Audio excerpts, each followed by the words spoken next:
Pasikretong gumagalaw ang isang lalaki para makalapit sa natutulog na halimaw. Habang nagtatago ay napapaisip ang lalaki kung ito na nga ba raw ang dominator ng Eastern Sea Monster Cave. Naisip nito na kailangan niya nga raw mag-ingat na hindi siya makagawa ng anumang ingay, dahil tiyak nga raw na magiging katapusan na niya kapag napansin siya nito. Naisip rin ng lalaking ito na hindi niya nga raw inasahan na sa ganoong paraan niya babayaran ang pagkakautang niya sa Sheng family. Inutusan nga raw siya ni Sheng An na manggising ng isang natutulog na Monster Cave Dominator, ibig sabihin nga raw noon ay gusto na rin siya nitong mamatay. Naisip din nito na ilang taon na rin naman daw na nabubuhay ang masamang tao na gaya niya, bahala na nga raw kung ano man ang kanyang maging kapalaran sa gagawin niyang ito. Inihagis na ng lalaki ang inihanda niyang itim na bagay patungo sa direksyon ng halimaw. Nagalit ang isang ulo ng Eastern Sea Monster Cave's Dominator noong makaamoy siya ng napakabahong amoy mula sa nabasag na lalagyan. Nagtanong din ito kung sino nga raw ang pangahas na gumambala sa kanyang pagpapahinga. Sinabi ng halimaw na may isang araw walang hiyang tao ang pumuslit doon para lang manggambala. Kinabahan ng lalaki dahil nadiskubre ng araw ng halimaw ang kanyang presensya. Kailangan ng araw niyang madaliin ang kanyang pagtakas matapos niyang ilagay ang dala niyang imaging device, pag hindi nga raw siya agad nakalayo ay tiyak na doon na ang kanyang kamatayan. Napaisip ang isang ulo ng halimaw kung nagambala rin daw ba ang mahimbing na pagtulog ng main head ng kanilang katawan. Pero nangyari nga ang ipinapangamba nito, galit na galit ang isang ulo habang tinatanong kung sino raw ang gumising sa kanya. Sisiguraduhin niya nga raw na hindi na magtatagal sa mundo ang pangahas na gumawa nito. Natuon ang atensyon ng Eastern Sea Monster Cave's Dominator sa video na ipinapakita sa kanila ng isang human imaging device. Sa video ay napanood nila ang isang napakalaking kulungan na lumilipad sa himpapawid. Sa loob ng Sky Prison ay nakita nila na nag-uusap ang isang lalaking sundalo at ang isang lalaki na nakauniporme ng pangbilanggo. Ang isa sa mga lalaking ito ay ang nakakulong na ama ng ating bida. Nagtaka ang Eastern Sea Monster Cave's Dominator kung bakit daw buhay pa rin hanggang ngayon si Zuhui, hindi ba raw binigyan na ito ng pataw na kamatayan ng mga tao. Naisip ng halimaw na kasinungalingan lang daw pala ang nakarating sa kanilang balita.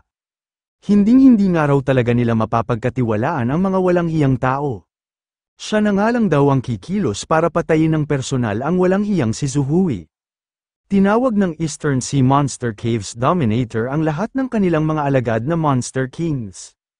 Pinasusunod nila ang mga ito para raw sa gagawin nilang paglusob sa kanilang kalaban, maghanda na nga raw ang mga ito para sa isang digmaan. Agad na nagsilabas ang napakaraming Monster King para sundin ang ipinag-uutos ng kanilang pinuno. Napaisip ang isang lalaki kung wala na ba raw talagang halimaw doon. Mukhang plano nga raw ng Dominator ng Eastern Sea Monster Cave na puntahan at atakihin ang Sky Prison, mukhang mauulit na naman daw ngayon ang nangyari noon. Naisip ng lalaki na wala na nga raw siyang pakialam kung ano man ang mangyari sa iba, ang mahalaga na nga lang daw sa kanya ay ang sarili niyang kapakanan. Napakaswerte na nga raw niya dahil nagawa pa niyang makatakas ng buhay matapos niyang magpunta sa yungib ng Eastern Sea Dominator. Napahiyaw ang lalaki noong may bigla na lang tumama sa magkabila niyang hita. Kinabahan ng lalaking ito noong lapitan na siya ng isang Monster King. Napahiyaw na lang ito habang binibitbit siya ng halimaw, naisip niya na dapat nga raw ay hindi siya agad nagsaya ng maaga. Nag-uusap ang dalawang magkaibigan sa loob ng isang selda ng Sky Prison. Tumawa si Dong Quan habang sinasabi na madalas nga raw sila ngayong nakakatanggap ng magagandang balita, talagang nakakatuwa at napakahusay nga raw ng anak ni Zuhui. Masasabi niya nga raw na talagang namumukod-tangi nga ang talento na mayroon si Zhou Fan, nagawa nga raw agad nitong maging isang intermediate war god kahit na napakabata pa lang nito. Kapag naging isa na nga raw advanced war god si Zhou Fan ay makakakuha na ito ng family immunity para mapalabas sa kulungan si Zuhui. Kahit nga raw alam niya na wala naman daw kasalanan ang kanyang kaibigan, pero tingnan na nga lang daw niya kung sino pa ang magtatangkang paratangan ito kapag mayroon na itong isang advanced war god na anak. Sumang-ayon si Zuhui kay Dong Quan at sinabi na napakahusay at mabuting anak nga raw si Zhou Fan. Sa totoo nga lang daw ay hindi siya kasing husay noon ng kanyang anak, nasa loob pa rin daw siya ng military school noong mga kaedadan niya ito. Naisip ni Su Lan na hindi pa nga raw ganoong katagal noong huli niya itong nakita, kaya nasurpresa nga raw siya noong mabalitaan niya na nakarating na ito sa intermediate war god level. Napatanong si Dong Quan kung ano raw ang nangyayari noong may maramdaman sila mula sa labas ng Sky Prison. Nabahala naman si Zuhui dahil pamilyar nga raw sa kanya kung kaninong aura ito. Humiyaw ang dumating na Eastern Sea Monster Caves Dominator at sinabi na lumabas nga raw doon si Zuhui at nang madurog na niya ang buo nitong katawan. Inatake ng dalawang ulo ng halimaw ang Sky Prison, mabuti na lang at may nakahanda itong protective shield para sa mga ganoong pangyayari. Bukod sa pag-atake ng Dominator ay sabay-sabay na rin na nagsiyatake ang mga isinama nitong alagad. Nangamba ang marami dahil nakakakilabot nga raw ang lakas ng pag-atake na pinapakawalan ng Eastern Sea Monster Caves Dominator, nababahala na sila dahil nanganganib nga raw ang buhay nilang lahat. Nagsalita muli ang Eastern Sea Monster Caves Dominator at tinawag si Zuhui, kapag hindi nga raw ito agad lumabas ay papatayin niya ang lahat ng naroon. Pinigilan ni Dong Quan ang kanyang kaibigan at sinabi na wag nga raw nitong pakinggan ang sinasabi ng halimaw. Nagpasalamat si Zuhui kay Dong Quan sa ginawa ng mga itong pag-aalaga sa kanya habang nasa loob siya ng kulungan. Siya nga raw ang pakay ng halimaw kaya ayaw niya nga raw na madamay pa ang mga ito. Nagulat si Dong Quan sa napakalakas na kapangyarihan na inilalabas ng kanyang kaibigan. Sinabi ni Zuhui na isa na nga rin daw siyang war god at kakaharapin niya raw ang nasa labas na halimaw. Hindi na pinigilan pa ni Dong Quan si Zuhui noong makita na niya ang lakas nito. Pagkalabas ni Zuhui ay agad nitong sinabihan ng halimaw na lalabanan niya nga raw ito kaya wag na nga raw nitong idamay ang lahat ng mga inosente. Mabilis na naglalayag ang isang malaking barko patungo sa bansang Xina. Nag-aalala si Zofan dahil sa nakarating na rin sa kanya ang balita na inaatake ng Eastern Sea Monster Caves Dominator ang Sky Prison kung saan nakakulong ang kanyang ama. Tinawag ni Lieutenant General Zhong ang ating bida para sabihin na malapit na raw silang makarating. Pero nagulat na lang siya nung mapansin niya na papaalis na pala si Zofan. Sinabi ni Zofan na napakabagal nga raw ng barko, uuna na nga raw siya ng pag-alis at baka hindi pa siya makarating sa tamang oras. Habang lumilipad ay naiisip ng ating bida ang kanyang ama, hintayin nga raw siya nito dahil pupunta na nga raw siya agad doon para iligtas ito. Binanggit ng Eastern Sea Monster Caves Dominator ang pangalan ni Zuhui at sinabi na sa wakas nga raw ay nagpasya na itong lumabas. Mabuti na nga rin daw at buhay pa rin ito, ngayon nga raw ay magagawa na nila itong pahirapan hanggang sa mawala na ito ng hininga. Wala nga raw silang patatakasin at papatayin nga raw nila ang lahat ng tao na nasa loob ng Sky Prison. Sinabi ng isang kinakabahang lalaki na ito raw pala ang itsura ng Eastern Sea Monster Caves Dominator. Sinabi naman ng isang lalaki na talagang nakakakilabot nga raw ito, mas malaki pa nga raw ito kumpara sa kanilang Sky Prison.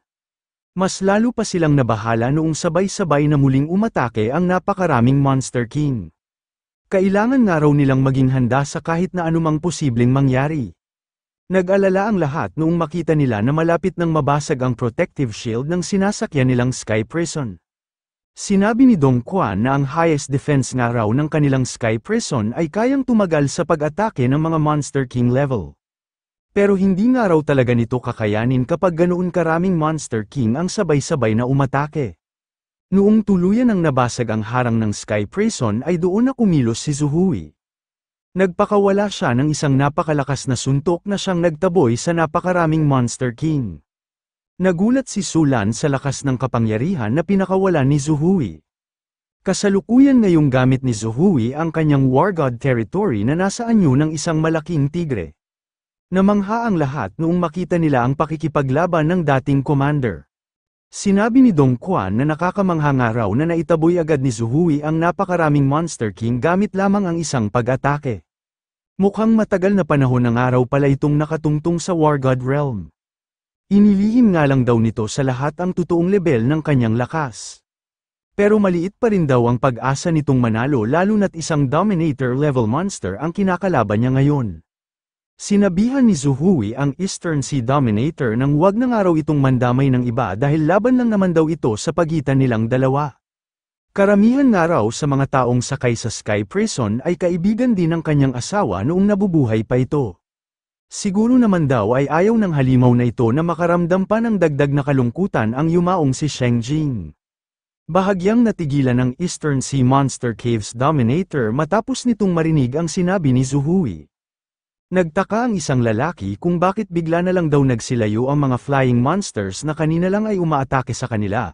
Mukhang nasindak nga raw ang mga ito sa kapangyarihan ni Commander Zuhui. Sinabi naman ng isang lalaki na kahit nga raw napakalakas ni Commander Zuhui ay imposibleng mapaatras nito ang ganoong karaming Monster King na pinamumunuan ng isang Dominator monster level. Shoutout kay Idol Jainuddin Kazam sa pagbibigay ng 80 stat points. Maraming salamat po. Napaisip si Dong Quan kung binabalak ba raw ni Zuhui na kalabanin ng one-on-one ang Eastern Sea Dominator. Mukhang sinusubukan nga raw nitong iligtas ang buong Sky Prison sa pamamagitan ng pagsasakripisyo ng kanyang sarili. Matapos palayuin ng Eastern Sea Dominator ang kanyang mga alagad ay pinaliit naman ito ang kanyang anyo. Pumanaog ito sa Sky Prison at naglakad papalapit kay Zuhui.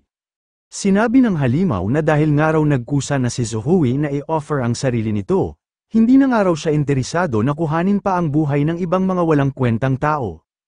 Sinabihan ng Eastern Sea Monster Caves Dominator si Zuhui na paghandaan na nga raw nito ang nalalapit niyang kamatayan. Sinabihan naman ni Zuhui ang Eastern Sea Dominator na nakahanda na nga raw siyang kaharapin nito. Habang umaatake ang halimaw ay sinabi nito na ang kasalukuyan nga lang daw na lakas ni Zuhui ay Novice War God pero tinangka pa rin talaga nitong lumaban sa isang Dominator na tulad niya. Buburahin na niya nga raw ito sa mundo at nang mapatigil na ang ginagawa nitong pagpapakabayani.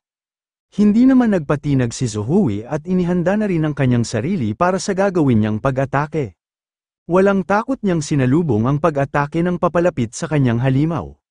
Nagulat ang Eastern Sea Dominator noong mapigilan siya ni Zuhui, ang lakas nga raw ng pag-atake na kanyang ginawa ay hindi makakayang saluhin maging ng isang Intermediate War God.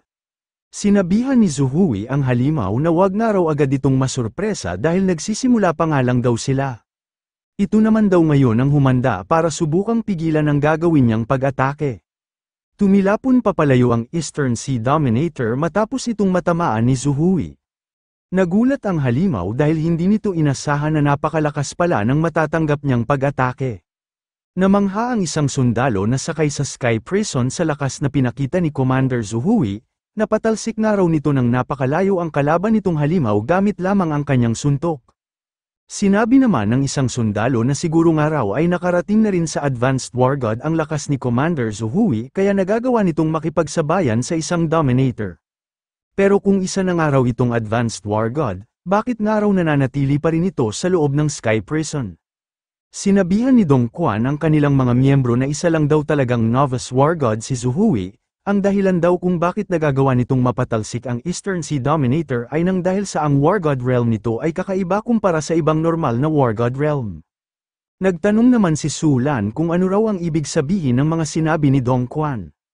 Pinaliwanag ni Dong Quan na mukhang ang territory power nga raw na mayroon si Commander Zuhui ay naiimpluwensyahan ng mga heroic souls ng mga kasamahan nilang sundalo. Bitbit nga raw ng kapangyarihan nito ang hangarin ng napakaraming sundalo na namatay bilang mga bayani habang nakikipaglaban sa isang napakalaking monster swarm. Karapat-dapat nga lang daw talaga si Zuhui sa hawak nitong titulo noon na Tiger of the Eastern Sea Military. Hindi niya nga raw inasahan na magtataglay ito ng ganoong klase ng teritoryo. Binahagi rin ni Dong Quan na karaniwan lang daw ang talento noon ni Zuhui pagdating sa Starfall Power. Sinabi nga raw noon ng kanilang military school na napakaliit lang ng tsansa nito na makarating sa pagiging isang war god. Hindi niya nga raw inasahan na magtatagumpay pa rin ito na makaakyat sa war god realm. Isa nga raw talaga itong genius, kaso nga lang daw ay isa pa ring Dominator level monster ang halimaw na kinakaharap nito. Nagtanong ang Eastern Sea Dominator kay Zuhui kung yun na ba raw talaga ang kanyang lakas. Inaamin nga raw nila na mas malakas nga ito kumpara sa ibang Novice War God, pero hindi pa rin daw uubra ang lakas nito laban sa kanila. Sinabihan ng halimaw si Zuhui na ipapakita na nga raw nila dito ang totoong kapangyarihan ng isang Monster King Dominator. Nag-ipon ng napakalakas na kapangyarihan ang Eastern Sea Dominator sa bunganga ng isa nitong ulo. Agad na nila itong ipinangatake noong sapat na ang naipon nilang kapangyarihan. Nangamba si Zuhui dahil hindi na niya nga raw ito magagawang iwasan, mukhang ito nga raw pala ang totoong kapangyarihan ng isang Dominator-level monster. Pinagpatuloy pa ng Eastern Sea Dominator ang pagpapalabas nito ng malakas na pag-atake. Nag-aalala na sina Sulan para sa kaligtasan ni Commander Zuhui. Tumawa ang isang ulo ng halimaw habang sinasabi na ito na nga raw ang katapusan ng walang kwentang si Zuhui, dapat nga raw noon pa lang ay namatay na agad ito sa Eastern Sea Monster Swarm. Ngayon nga raw ay maaari na nitong samahan ang pumanaw nitong asawa. Nangamba na ang lahat dahil nanganganib na nga raw ang buhay ni Commander Zuhui. Nagtaka ang Eastern Sea Monster noong maramdaman nito na may mabilis na papalapit sa kanila. Agad na pinigilan ng dumating na ito ang malakas na pag-atake na pinapakawalan ng halimaw. Nagtanong ang isang ulo ng Eastern Sea Dominator kung sino raw itong nakikialam na ito. Maging si Zuhui ay hindi rin inasahan na magagawa pa niyang mabuhay at may taong darating doon na tutulong at magliligtas sa kanya. Tinanong ni Zuhui ang nakatalikod nating bida kung ito nga ba raw si Zofan. Nagtataka ang mga sakay na sundalo ng Sky Prison kung sino raw ang taong nagligtas kay Commander Zuhui. Sinabi rin ng isang lalaki na napakalakas nga raw ng dumating na ito dahil nagawa nga raw nitong pigilan ang makapangyarihang halimaw gamit lamang ang isang pag-atake. Namula ang mga pisngi ni Sulan noong makita nito ang pagdating ng ating bida. Nagtanong si Dong Quan kay Sulan kung kilala ba raw nito ang dumating na binata.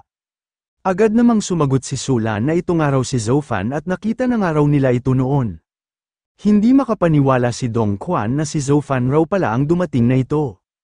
Ilang taon pa nga lang daw ang nakakalipas simula nang makita niya ito pero napakalaki na nga raw ng ipinagbago nito. Sinabi ni Zofan sa kanyang ama na sa wakas nga raw ay nagkita na ulit sila. Pero hindi nga raw ito ang tamang oras para magkamustahan sila. Saka na nga lang daw nila ito gawin kapag natalo na nila ang kalaban nilang Dominator Monster level. Nagulat si Zuhui sa sinabi ng kanyang anak, narinig nga raw niya na napakabilis ng nagiging paglakas ni Zofan, pero hindi nga raw ito sapat para matalo ang Eastern Sea Dominator. Tinanong ng halimaw ang ating bida kung sino ba raw ito at kung bakit ba raw ito nakikialam. Napaisip ang Eastern Sea Dominator kung ito nga ba raw ang anak ni Shengjing na si Zofan.